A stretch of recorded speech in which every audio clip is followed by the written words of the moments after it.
Luke chapter 2, verses 1 all the way through 7.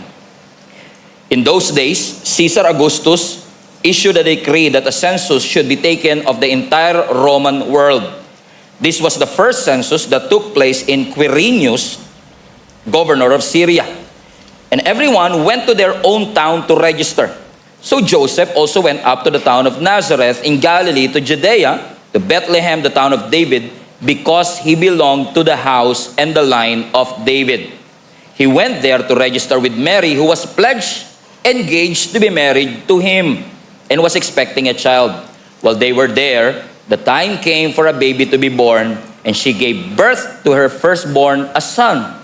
She wrapped him, Jesus Christ, in clothes and placed him in a manger because there was no guest room available for them. Pwede niyo po bang sabihin ang title ng message natin sa inyong katabi?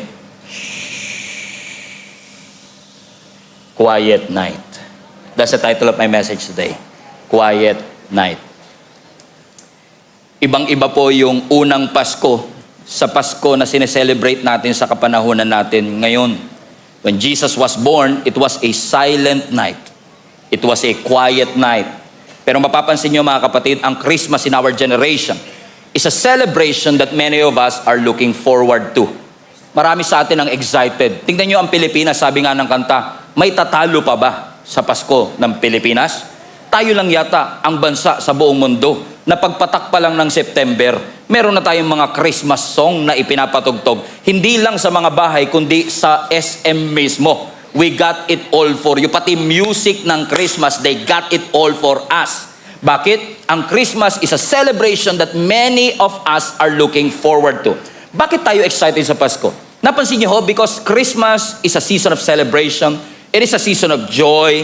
Ito po ay season ng mga regalo, season ng mga reunion, kung saan ang Christmas natin maingay, punong-puno, mabilis ang lahat ng mga pangyayari. Kumbaga, halos lahat ng tao, pagdating ng Disyembre, pagdating ng araw ng Pasko, karamihan po sa atin ay busy. Ang mga Christmas party natin, back to back. Minsan sa isang araw, 2 Christmas party ang iyong aatinan. Ang mga credit card mo, sagad sa credit limit. Talagang sinagad mo kasi kailangan mong mabigyan ng pamasko. We are chasing for that perfect gift. We are chasing for that perfect moment. Ang expectation natin napakataas. Ang expectation natin napakabigat. Ang mga schedule at kalendaryo natin ay punong-puno. And everything else feels urgent. Halos ganito rin yung nangyari nung unang Pasko. Kung saan sa Luke chapter 2, ang sabi ng scripture, ang Roman Emperor na si Augustus Caesar ay nagbigay ng decree, ng policy, ng isang utos, kung saan ang sabi niya, lahat ng citizen ay kailangang magpa-register. Ibig sabihin, nasaan ka mang parte ng Israel, kailangan niyong pumunta sa inyong syudad at sa inyong town para i-register ninyo ang inyong mga sarili. And apparently, itong si Mary at si Joseph na galing ng Nazareth ay nag-travel from Nazareth papunta po sa may Bethlehem. Pero ang sabi ng scripture, in the middle of their travel, in the middle of their inconvenience, in the middle of a crowded condition, kung saan halos lahat ng tao ay pumupunta sa syudad, Jesus Christ, the King of Kings and the Lord of Lords was born. It is a proof that God's redemptive plan cannot be hindered by any business of a condition. Bakit? Ang purpose ng Panginoon will always stand. Kahit may personal at governmental decree nung panahon na yon, kung gugustuhin ng Lord na matupad ang kanyang redemptive plan, no one can hinder that. And as sabi ng scripture, Jesus Christ was born in Bethlehem. Pero habang gulong-gulo sa Bethlehem at ingay at nagkakagulo sila doon sa kanilang mga syudad at sa kanilang mga towns, Jesus was born quietly. Tahimik, isang gabi, ipinanganak ang ating Panginoong Yesus. Yung unang-unang Pasko, at least sa perspective ni Mary and Joseph, hindi kasing ingay ng ating Pasko. It was not impressive. It was not convenient. It was a quiet night, silent night, but also a holy night. Silent night. Pag mga tatay natin kumakanta, may nginig yan eh. Oh. It was a silent night. It was a quiet night. but it was a holy night. Pero anong sabi ng scripture? Nung humilab ang tiyan ni Mary at kailangan ng maipanganak itong Emmanuel, itong Jesus Christ, who is a wonderful counselor, the mighty God. Ang sabi ng scripture, naghahanap sila ng lugar kung saan pwedeng ipanganak si Jesus. Pero ang sabi ng Biblia, lahat ng hotel ay puno dahil nga lahat ng tao ay kailangan magpunta sa syudad. Lahat ng kanilang pwedeng pakiusapan na magpatuloy sa kanila, walang gustong magpatuloy sa kanila. Ang sabi po ng Luke chapter 2 verse 7, Mary gave birth to her firstborn, a son, Jesus Christ, and she wrapped him in cloth and placed him in a manger. Everybody now, because, highlight this part, because there was no guest room available for them. Hanap sila ng hotel, ng kwarto, ng ospital na pwedeng pagpaanakan sa ating Panginoon. Pero dahil busy ang buong syudad, ang sabi ng scripture, walang kahit anong kwarto na available for them.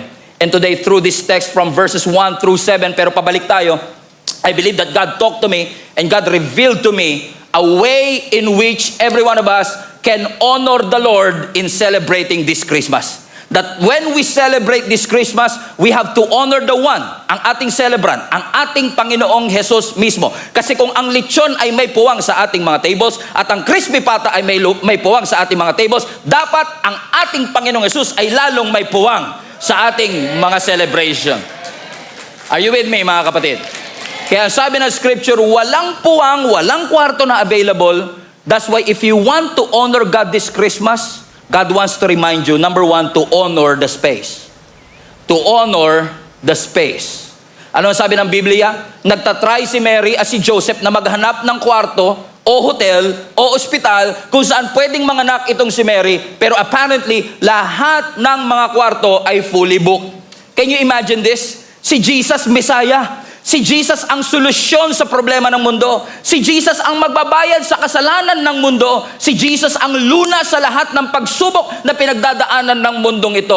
Pero nung dumating na yung sagot sa panalangin, fully booked ang mundo.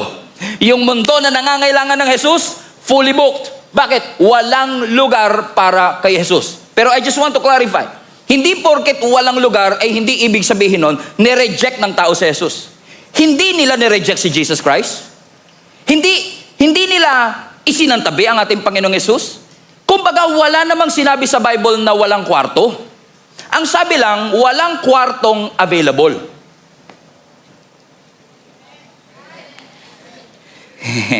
Fasten your seatbelt, papunta na tayo sa exciting part. So, hindi issue dito, may kwarto ba? Maraming kwarto, pero ang sabi ng Biblia, since that day was a busy day, ang sabi ng Biblia, may kwarto pero walang kwarto na available para sa panganganak ng ating Panginoong Yesus. And this text, especially in verse 7, exposes to all of us, hindi yung galit ng tao kay Jesus. People were not rejecting Jesus. People were just congested in accommodating Jesus Christ. So the text exposes us, hindi yung hate issue, kundi yung capacity issue. Ibig sabihin, meron puwang, meron sanang available, pero meron nang naunang pumuno. Kasi alimbawa, yung taxi driver, kapag masyado siyang mabait at may nadaanan siyang mga pasahero, lalo ngayon, napakahirap mag-grab today. 20 minutes ka magbubook, 20 minutes ka mag-aantay, napakahirap makahanap ng taxi. Imagine niyo kung ikaw ay taxi driver na member ng Jesus is Alive Kamanaba, mabait ka, di ba? Di ba, ang bait mo, nababagbag ang damdamin mo, habang nagdadrive ka, may pasahero ka, may nadaanan kang isang matanda na naghahanap ng taxi, pero kahit gaano ka kabait, kung may sakay ka, hindi mo siya masasakay. Ibig sabihin, walang issue sa kabaitan ng tao. People don't hate Jesus. People don't reject Jesus. But apparently, hindi natin siya nire-reject, pero wala rin tayong puwang para sa ating Panginoong Yesus. Amen? Yes, walang issue. Sineselebrate po natin ang Pasko, tama. Kaya nga po tayo naghahanda. Kaya nga po tinanggap ninyo yung 13-month pay. At napansin niyo po ba, wala nang masyado nagpapariban these days?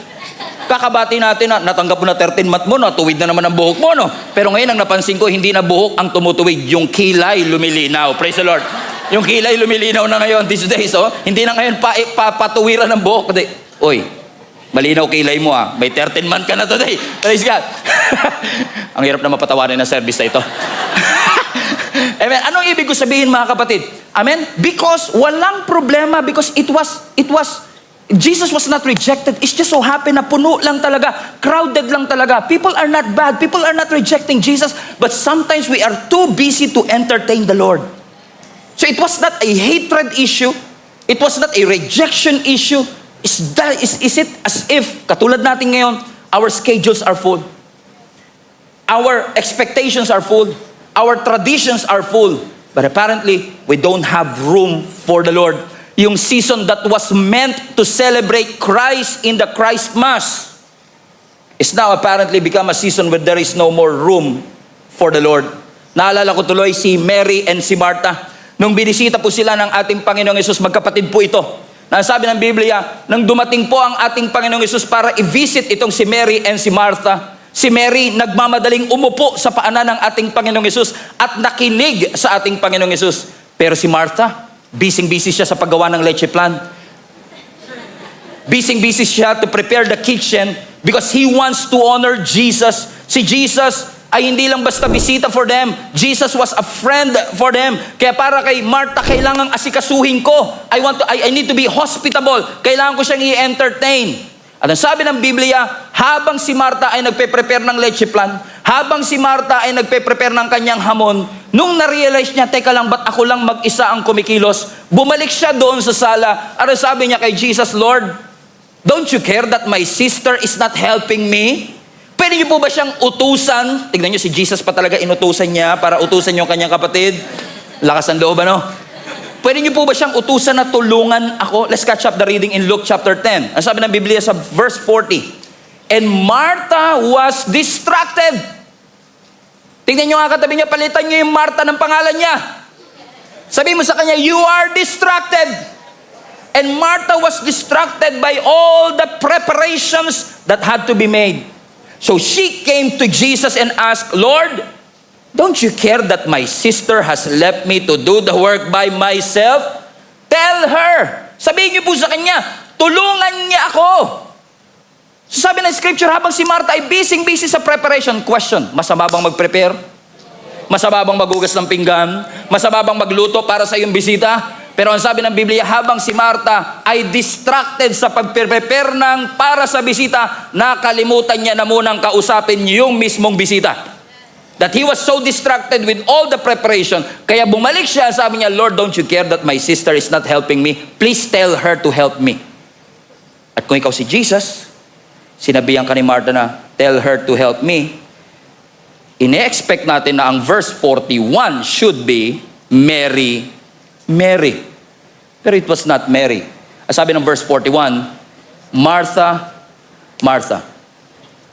Hindi niya nirebuke si Mary. Ang nirebuke niya, si Martha na nagsusumbong. Ano sabi niya, Martha, Martha, you are worried and upset about many things. Napakarami mong ginagawa. Pero ano sabi niya? But few things, one thing is necessary. And Mary has chosen what is better, and it will not be taken away from her. You know, one thing that I've realized is this. Ang tao, hindi lang natin, madalas, hindi kakompetensya ng Diyos ang kasalanan sa ating puso. Ang madalas na kakompetensya ng Diyos, oras natin. That we don't have time for the one who gave it all. Na minsan may oras kang para magbantay ng tindahan pero nakalimutan mo yung nagbigay ng tindahan. Na minsan may oras tayo sa regalo, nakalimutan natin yung gift giver. Na minsan may oras tayo para sa healing, sa prayer ng healing, pero wala tayong oras para sa healer. Na sinasabi ng ating Panginoong Yesus, Martha, Martha, Stephen, Ronald, Lito, you are so worried about many things. You're so upset about many things. But one thing is necessary, and Mary has chosen what is the right thing.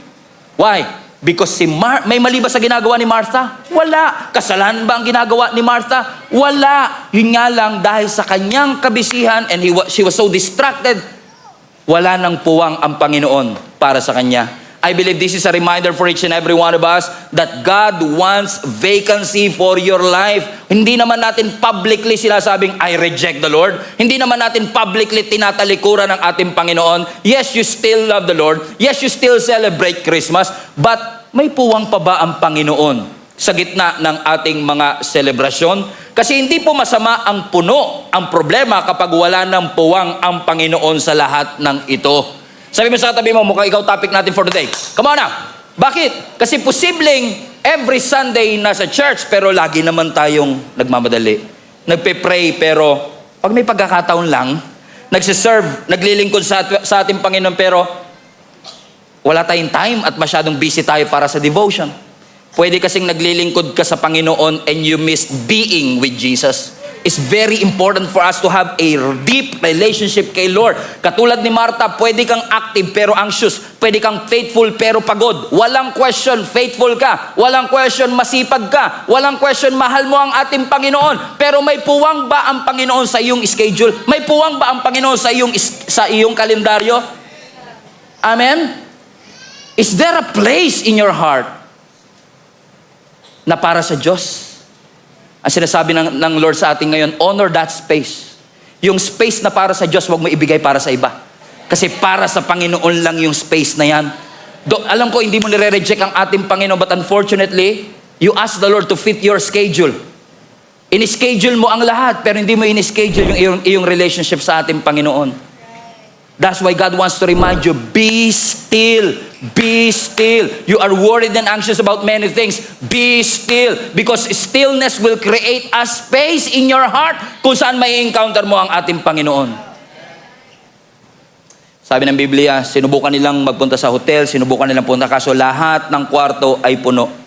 Pero buti na lang, kahit puno ang lahat ng kwarto, merong bakante. Kulungan ng hayop. Lahat ng kama occupied. Pero may isang kama, hindi pang tao, pero available. Yung manger. Manger? Manger, yes. Ang manger ho, kainan ng hayop. Doon kumakain ang hayop. Marumi, hindi malinis, pero hindi rin pang tao. Pero available. Kasi kahit gaano kaganda ang kwarto mo, kung hindi available, hindi magagamit ng Lord. Kahit gaano kahusay ang talento mo, kung hindi available, hindi magagamit ng Panginoon. Kahit gaano ka-perfect ang iyong buhay, kung hindi available, hindi ka magagamit ng Panginoon. Because your greatest ability is your availability. Your greatest ability is not how you sing, how you dance, how you paint. Your greatest ability is your availability before the Lord. That yes, we don't have that talent. Yes, we don't have that resources. Yes, we don't have that connection and network. But as long as you make yourself available for the Lord, and say, Lord, yung space na to, para lang sa iyo ito. I will not allow my career to occupy this. I will not allow my service to occupy this. I will not allow any people in my circle to occupy the place that you have in my heart because I want to honor that space na sagrado lang para sa iyo. Everybody shout, honor the space. Honor the space. Naghanap sila ng kwarto, wala. Naghanap sila ng kama, wala. Pero nung pagpasok nila sa kulungan ng hayop, may nakita silang pwedeng paglagyan ni Jesus. Hindi ideal, hindi convenient, pero empty. It is a revelation. By the way, just want to clarify, yung manger hindi backup plan. Yung manger hindi plan B. Hindi sinabi ng Lord, okay, walang kwarto, sige, maghanap na lang kayo dyan, kung ano dyan, plan B na lang muna tayo. No, walang plan B sa Diyos. It was intentional all along. God wants to teach us a lesson. God wants to teach us humility. God wants to teach us faithfulness. God wants to remind each and every one of us that God moves in empty spaces. That God can work on things that are available. Basta ginawa mong available, He doesn't demand comfort in you. He just demands your availability. And when you make yourself available, God can do something in your life that you've never imagined na kayang gawin ng Panginoon sa iyo. I'm preaching myself happy. Praise the Lord. Praise the Lord. So sabi ng Biblia, walang kwartong available. That's verse 7. Pero paakyat tayo, right? Let's go to verse 6. Sabi ng Biblia, kaya wala silang kwarto because they were actually going to Jerusalem. Saan po sila galing ulit? Nazareth. Going to Jerusalem. So ibig sabihin, nagta-travel po si Mary and Joseph, engaged. Kasal na sa kultura natin. From Nazareth to Bethlehem. Because long time ago, in Bethlehem.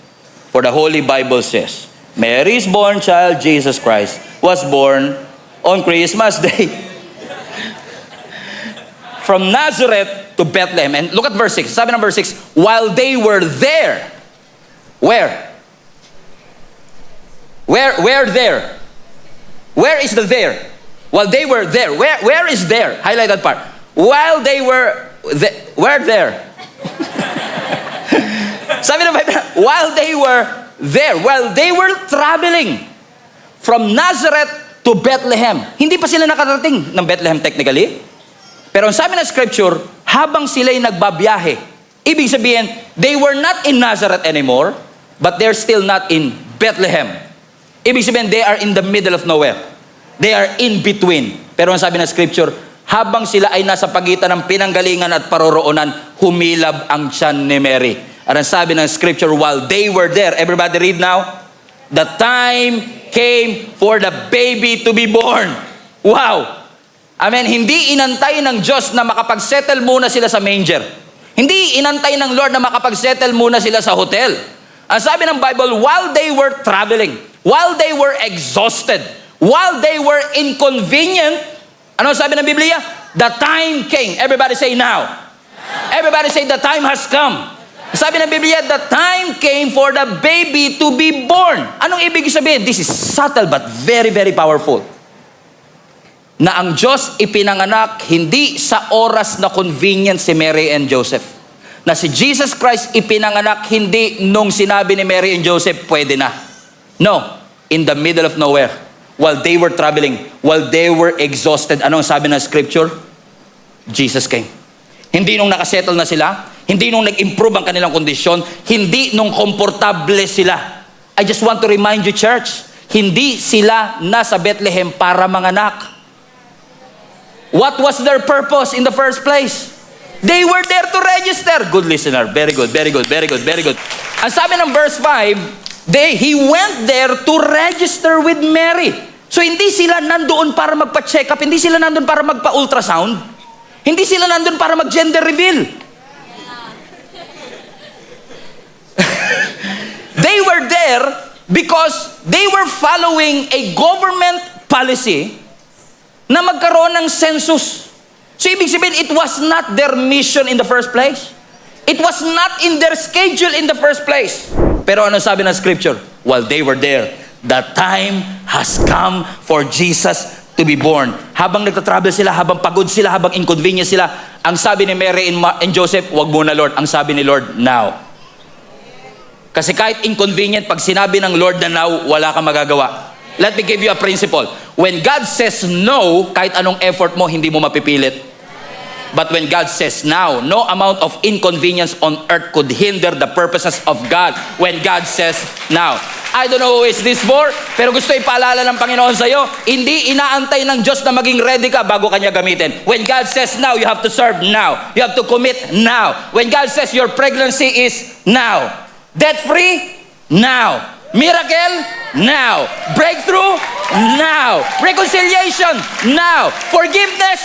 Now. When God says now, kahit anong gawin natin, hindi natin pwedeng mapigilan because the time has come. Yung oras na inadya ng Panginoon na mangyari, wala tayong magagawa kundi sumunod dito because God is about the fullness of time.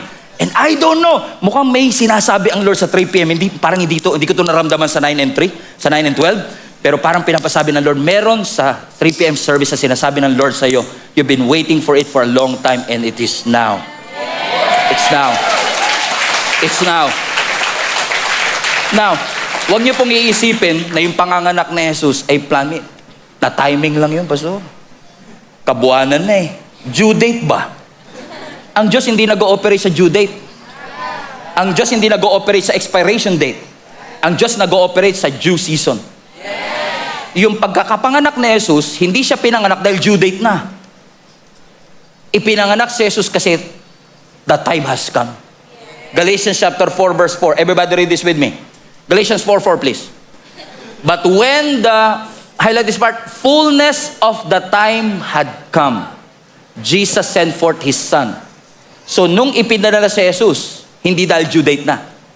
No. Sa mata ni Mary and Joseph, napaka-inconvenient naman. Pagod kami, iba ang purpose namin. Pero sabi ng Panginoon, it may be inconvenient to you now. You may think you are not ready yet. You don't think you have the leadership ability yet. You don't think you have the money yet. You don't think you have the network yet. You don't think you have the sal-en yet. But when God says now, you should receive Him now. For Mary and Joseph, napaka-inconvenient. Lord, busy ang syudad. Wala kaming, fully book lahat. But for God, the timing was perfect. Pwedeng sabihin ni Mary and Joseph, King of Kings ang ipapanganak. Hindi lang to basta king, ha? King of Kings. Ibig sabihin, lahat ng hari, ito hari. Hindi lang to basta Lord. Lord of Lords. Sa lahat ng Lord, ito pinaka-Lord. Kasama yung drug Lord. Si Lord ang pinaka-Lord ng lahat. Pero ano sabi ng Biblia? Hindi nila sinabing, Lord, King of Kings, wala pang palasyo, walang announcement, wala man lang trumpeta. Ipinakalak na. Wala. Walang malaking tarpaulin. Walang fireworks display. Walang palasyo. Lord, hindi pa timing. Pero sabi ng Lord, now. Lord, nasa kulungan kami ng hayop. Now. Wala pong mapaglalagyan na kama. Now. And when God says now, hindi delay ang Diyos, hindi late ang Panginoon. He is always on time. May kinakausap ang Panginoon sa service na ito. Ikaw na nagsasabing, Lord, tsaka na kapag ready na ako. Lord, tsaka na kapag may ipon na ako. Lord, tsaka na kapag tapos na ako ng lahat ng mga problema ko. Tsaka na kapag hindi na magulo ang buhay ko. Pero hindi porket inconvenient, wrong timing. In fact, minsan, iaalaw ng Panginoon na dumaan ka sa inconvenience para ma-realize mo, it's not your connection that helped you to go through this mess. It was the Lord in the first place. It was the Lord all along. So honor the season. Huwag mo isipin, Panginoon, hindi pa ako ready pag sinabi ng Lord na now. Give back the praise, give back the glory to the King of Kings and the Lord of Lords. So kung may plano ka mang mag-abroad, lumipat ang bahay, lumipat ang kumpanya, kahit yung mga ordinaryong shift, pwede yung gamitin ng Panginoon for His divine purpose. Pero mo, sinunod lang nila yung utos ng gobyerno. They were not there to give birth to Jesus Christ. But as they followed an instruction, as they followed a law, so to speak, dumating ang ating Panginoong Yesus. Pero isipin mo, teka lang, King of Kings, pero wala naman lang special sa kama niya, walang special sa manger niya. Kasi minsan tayo, di ba, kung malaki talaga purpose ni Lord, bakit dyan? Di ba dapat, kung talagang ang purpose ni Lord is to save the world, bakit hindi man lang ni live stream? So that we can reach more people. Para ma-share natin. Habang nagla-live selling yung isa. But it was not. Pag-iisipin mo, is there something special about the manger? No. Is there something special about the location? No. Bethlehem was not special. Nazareth was not special. Sabi nga ni Nathaniel, can anything good come out of Nazareth? There's nothing special with the location. There's nothing special with Bethlehem. Pero kahit walang special sa lokasyon, walang special sa manger, nung dumating si Jesus, yung ordinary, naging special. Question, nabago ba ng manger si Jesus? Dahil manger yun, bumababa value ni Jesus dahil ipinanganak siya sa manger? Hindi. Pero nung dumating si Jesus, nabago ni Jesus yung manger. Ganon ang Panginoon kumilos. Kapag timing na at iaalaw ng Panginoon, huwag mong huhusgahan yung packaging. Kasi yung packaging minsan deceiving. Ang pasalamatan mo ang Diyos. Kasi minsan ang mga malalaking milagro sa buhay mo, ipapackage ng Panginoon sa mga packaging na hindi ma-appreciate at hindi mapapansin ng tao. Pero minsan, pangit ang packaging pero napakaganda ng regalo. Don't judge the gift by the cover. Grabe yung kasabihan na yun. Naalala ko the other day, may tumatawag sa cellphone ko. And usually pag may tumatawag, sinasagot ko talaga yan. Kasi bihira na ngayon yung tumatawag. Yung tumatawag siya, apparently, Lazada pala. Eh, nagtatao kasi usually hindi na tumatawag yung nagde-deliver sa bahay namin kasi kilala niya na yung bahay namin eh. No? Eh, nung tumatawag siya, sir, sabi niya, meron po kayong parcel. Ako naman nagtataka, may parcel ba ako? Ganun tayo minsan, nagmamaang-maangan kapag may pinadeliver ka. Lalo pag wala kang pera, di ba? Mamaang-maangan ako eh, di ba? May parcel ba ako? Sabi niya, sir, meron po kayong parcel dito. Magkano ba yan, kako? Kasi, kaya ako nagtatanong, kasi usually, pag nagpapadeliver kami ni Jenny, binabayaran na namin siya online para hindi na namin siya iintindihin. Pagbayaran kasi nga, minsan di mo masasagot yung tawag, baka i-cancel. So, lagi na namin siyang binabayaran. Kaya nagtataka ko, sabi niya, Sir, 700 po, hindi pa bayad. Sabi ko, hindi pa bayad? Wala ko naaalala kako na pinadeliver kong parcel na hindi ko nabayaran. So, chinek ko yung TikTok shop, chinek ko yung Lazada. Wala talaga. Meron akong inaantay na 600 pesos, pero wala akong inaantay na 700 pesos. Nung tumawag uli yung rider sa akin, medyo concerned na yung boses niya. Sabi niya, Sir, wala ba talaga kayong parcel? Alam mo, wala talaga ako naaalala. Sabi niya, okay lang sir, alam mo, suggestion ko, i-cancel na natin to. Bakit? Kasi nagtataka rin ako 700 pesos yung presyo, pero napakaliit po naman ito. Baka scam po ito. Sabi niya, siguro po, i-cancel nyo na lang. Kasi para sa rider, masyadong malaki yung babayaran mo, tas napakaliit ng packaging. So, hinuhusgahan niya yung value ng gift doon sa kanyang packaging. So, ang kanyang mindset at ang takbo ng isip niya, dahil masyadong malaki yung babayaran, parang hindi bagay yung amount sa packaging. Na kaya natin ini-ignore minsan ang maraming milagro sa buhay natin kasi marami tayong miracle na nakapackage sa hindi mo ini-expect. Ina-expect mo, hari, may palasyo. Ina-expect mo, hari, may fireworks. Ina-expect mong, hari, may trono. Pero yung hari, nasa kulungan ng hayop. At inilagay sa kainan ng hayop. Tapos magdideclare yan, bread of life. It doesn't make sense. But sometimes, gugulatin tayo ng Panginoon kasi may mga sagot ang Diyos sa panalangin mo na ilalagay niya sa package na hindi mo ine-expect. Nag-e-expect ka ng assistant pastor, bibigay sa iyo pasaway na member. Packaging. Amen. Nag-e-expect ka ng promotion, ang binigay ng Panginoon sa iyo, 1 more year sa parehong posisyon. But don't judge the book by its cover. Don't judge the blessing by its packaging. Kasi ang Diyos, kapag gumawa, matindihan. Alam kong ang manger, kainan ng hayop, hindi siya pinanganak sa crib, hindi siya pinanganak sa bed, hindi siya nilagay sa isang trono. It was never meant for the people. Pero minsan ang Diyos, kapag tumupad ng pangako, hindi mo i-expect yung packaging na paglalagyan ng ating Panginoon. Kaya marami sa atin, hindi natin namimiss talaga ang Panginoon kasi akala natin obligado ang Diyos na tuparin ang kanyang pangako sa setup na gusto mo. Pero God doesn't operate that way. Minsan darating ang milagro sa mga panahong sinukuan mo na panalangin, siya kakadineklarang cancer-free. Sinukuan mo na yung pananalangin magkaanak, siya kayo nagkaanak. Sinukuan mo na yung pananalangin ng promotion, siya ka-pre-nomote. Out of nowhere. Kung kailan 99 na si Sarah,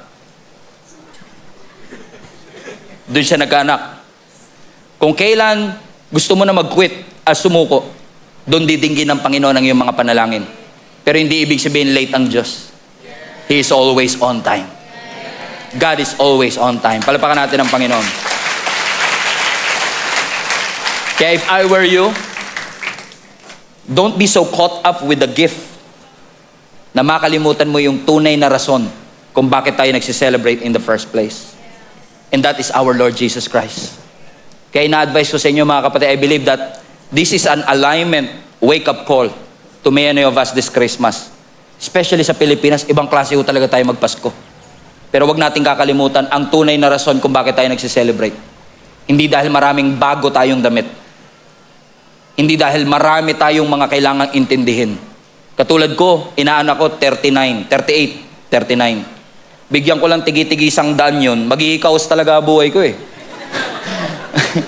Kaya nga, lagi kong sinasabi sa mga parents na sinasabing, Pastor, pwede ka bang magninong? Yes, willing na willing akong magbigay ng panalangin sa inyo. Kaya sa mga inaanak ko, wag na po kayong mag-expect na mayroong malutong kayong matatanggap. Kundi malutong na panalangin ang aking ibibigay sa inyo.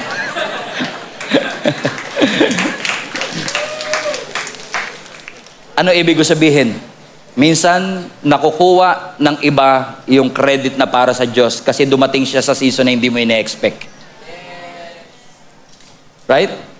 Dahil dumating siya sa panahon hindi mo ina-expect, kala mo, boss mo nag-promote sa'yo. So, thank you, boss. Akala mo, trabaho mo ang naging dahilan kung bakit ka nakasustain. Thank you sa trabaho ko. Akala mo, it was It was our government who helped you. It was people around you who helped you. It was your network and connection. But it was not. Ibalik natin sa Diyos yung pasasalamat na deserve talaga niya. Amen? Naalala ko dati nung bata ako, naniniwala ako kay Santa Claus. Naniniwala din ba kay Santa Claus before? Di ba na-scam tayo pare-pareho? Naalala ko, naniniwala ako. Yung nanay ko pa naman, sinakyan. Dahil naniniwala ako kay Santa Claus, sabi ng nanay ko, pagpatak ng December 15, magsabit ka ng medyas sa bintana at kapag tulog ka, lalagyan ni Santa Claus ng regalo yung medyas mo. Eh ako naman, di nilaban pa namin yung medyas, para at least man lang, di mabawahan si Santa Claus, di ba? Naglagay ako, December 15, nagsabit ako, nakasipit pa dun sa sa bintana. Paggising ko, may mga chocolate at candy. Grabe, totoo talaga. Sabi ko, thank you Santa Claus. Day 2, pagbukas ko, paggising ko, alam mo yung sa sobrang excited mo, hindi ka pa nakakapaghilamos, diretso ka na sa medyas. Inuna mo pa yung medyas kaysa sa paghilamos, sa excitement mo, sa regalong matatanggap mo. Day 2, di ko ito makakalimutan. Kasi pagbukas ko ng medyas, nakita ko, Wonder Boy. Naabutin niyo pa ba yung Wonder Boy na chichirya dati? Kung naabutin niyo yan, that may asawa na kayo today, ha? O yung Wonder Boy, di ba, ang sarap nun, parang social ka, pagka ganun yung ano. And then day 3, day 4, aba, araw-araw. Sabi ko, salamat Santa Claus. All glory to Santa. And then di ko na maalala kung day 8, 9, or 10. Paggising ko, pagbukas ko ng medyas, may dalandan. Sabi ko, si Santa Claus? May dalandan? Saan niya kaya kinuha to? Sa North Pole ba may dalandan? Nagkikita curiosity sa akin eh. Saan niya kinuha? And dahil sa curiosity ko, pagtatanong ko, apparently, I've discovered, hindi pala si Santa Claus naglalagay ng mga candy at chocolate. Yung kapitbahay pala namin ang naglalagay ng candy at chocolate kapag tulog na ako. Biruin mo, thank you ako kay Santa, ang dapat palang tumanggap ng pasasalamat, yung kapitbahay namin. And how naive we are sometimes to thank our boss, our connection, our education, for the things that God should get the credit for. Si Lord dapat ang kumuha ng credit kasi siya naman ang nag-sustain sa'yo. Siya naman ang nagpagaling sa'yo. Ginamit niya ang tao, ginamit niya ang sitwasyon, ginamit niya ang season, but it was the Lord all along. It was the Lord.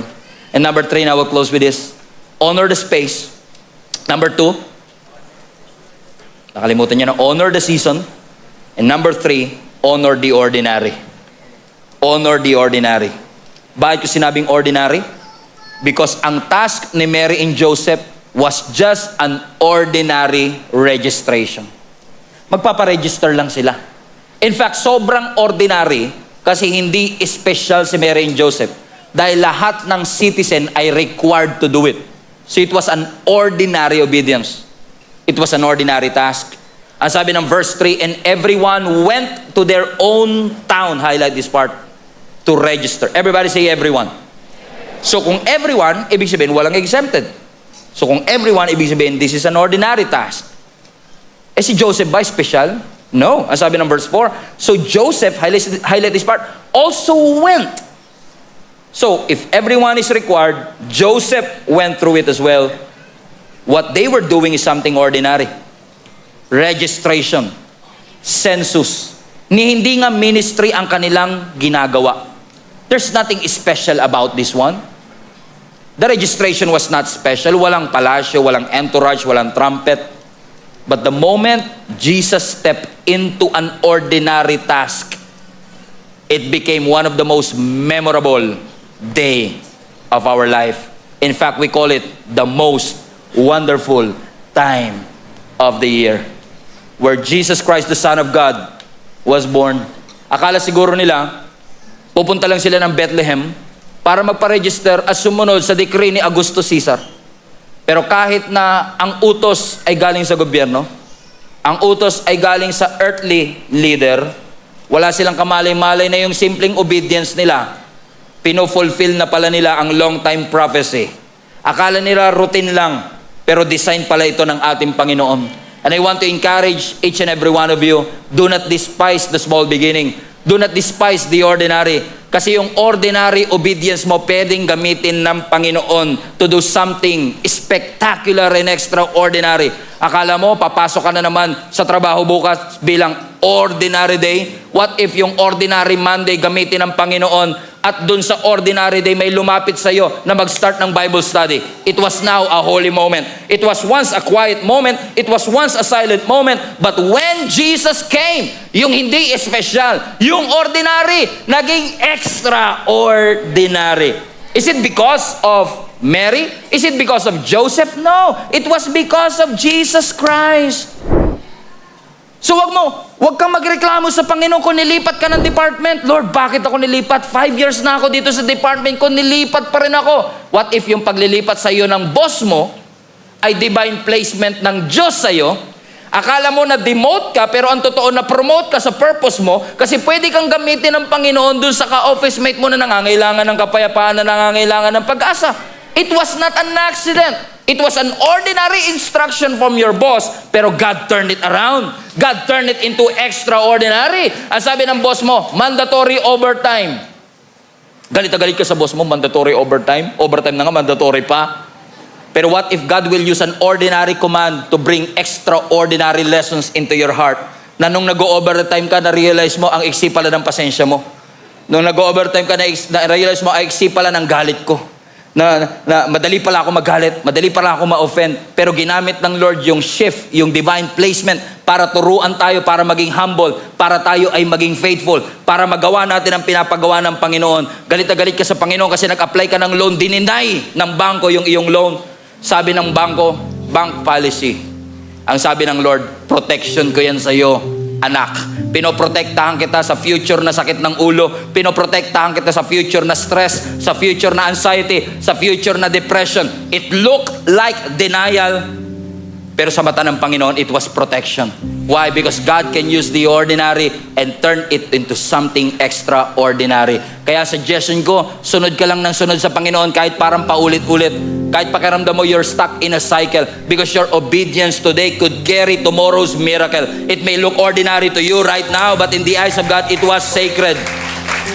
It was an ordinary manger, but God turned it around. It was an ordinary location, but God turned it around. Pumasok ka lang trabaho, but God turned it around. It started with a quiet night, pero hindi natapos sa quiet night. Kasi when Jesus was born, the angels were singing. Angels we have heard on high. Angels were heralding, sharing.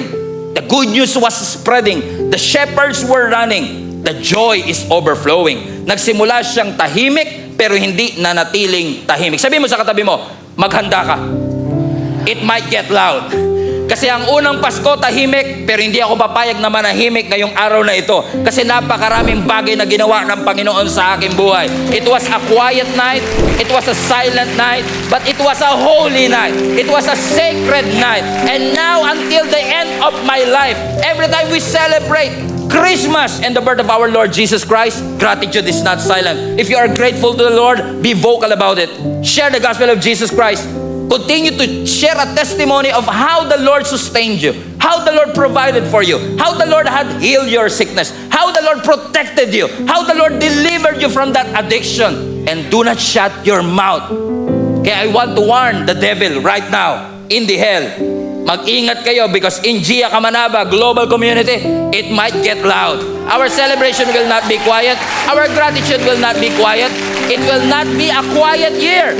Because antindi ng pinagdaanan ko sa taong ito, akala ko hindi na ako makakasurvive. Muntik na maghiwalay aking mga magulang, muntik na maliw ang negosyo, but I'm still standing. Not because I'm good, not because I have it all together. I'm still standing all because of the grace of God. I'm still standing because of the mercies of our God. And I will not shut my mouth. I will continue to open my mouth and praise Jesus for the good things that He has done, for all the ways that He has made, for all the mountains that He has moved, for all the doors that He has opened.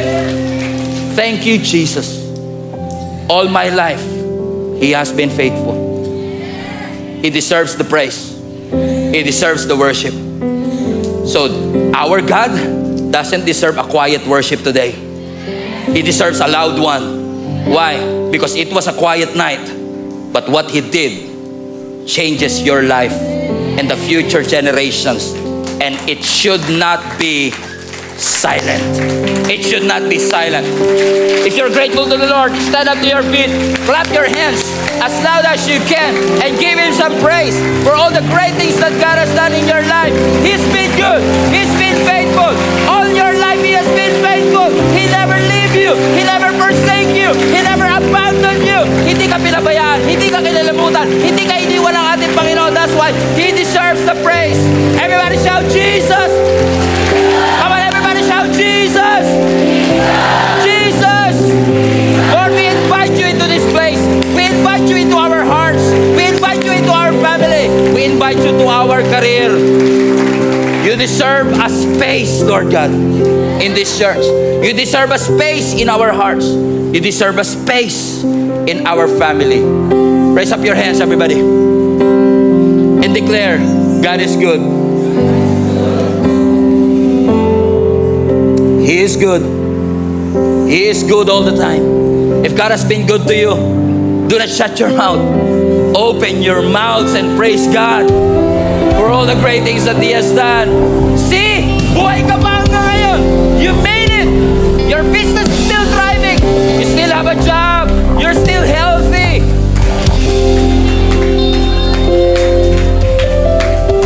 Hallelujah.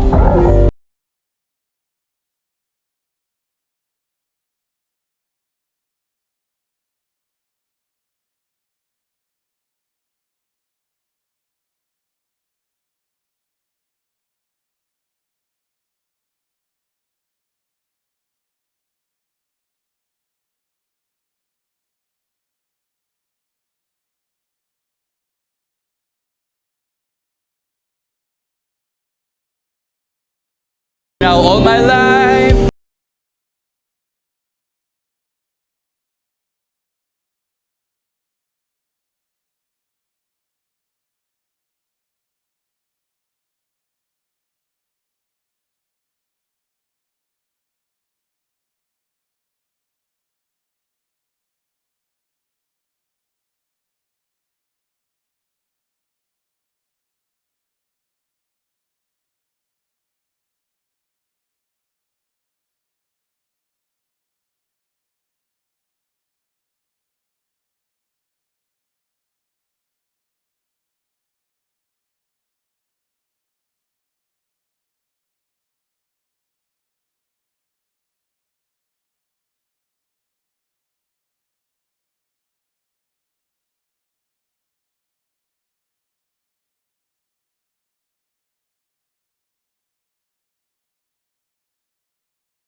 Kung kasama nyo ang pamilya nyo today, kaibigan ninyo at kakilala, I want you to reflect today. Yakapin nyo sila, sabihin mo, hindi tayo pinabayaan ng Diyos.